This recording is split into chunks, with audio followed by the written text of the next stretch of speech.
December 18th, 2015, a day the entirety of global pop culture has been anticipating for literally decades.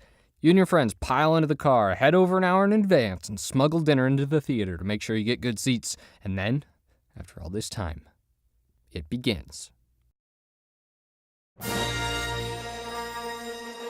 And full disclosure up front, I had a really good time at episode 7. Not the hugest Abrams fan. I'm not going to say this is one of the greatest films of all time, but man, it's fun.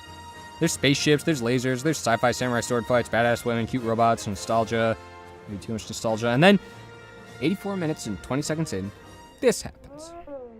Listen to me, will you? I know every time you look at me, you're reminded of him. You think I want to forget him? I want him back. What the f*** was that? Okay, let's go back and watch that again because I want to make sure we're all on the same page here. Every time you look at me, you're reminded of him. You think I want to forget him? There, right there, that cut is a bad cut. That cut took me out of this movie for minutes. Minutes. I hate it. But why? What's this? Why is this such a bad cut? Or am I just full of myself and a crazy nitpicker? Well, to answer that, let's watch a different scene from the movie. Don't think about it too hard, just watch with me.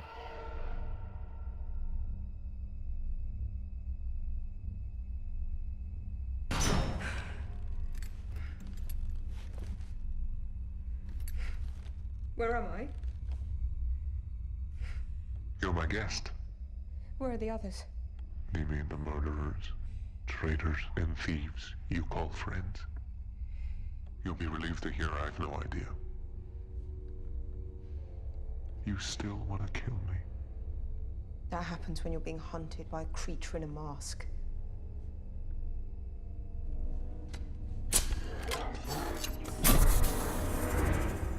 Love this scene. I mean, it's Star Wars cheesy, but don't you want to watch more? The music, the high contrast lighting, the performances, the sound design on Kylo's voice, and the way that helmet just thunks down. It all serves the purpose of the scene, while the editing stays out of the way. Were you thinking about it at all in there? I wasn't. Traditionally, this is what good editing is, invisible so as not to distract. But it doesn't have to be that way. Sometimes editing gets foregrounded. Just like acting or cinematography or sound, editing can be a tool the filmmaker is using to make you feel anxious. Or overwhelmed. Or otherwise. Now, in these examples, the editing is pretty noticeable. There are a lot of things that can lead to noticeable editing, but I want to focus on something called the 30-degree rule. This says that if you don't change the angle of the camera by at least 30 degrees across a cut, you risk that cut becoming obvious.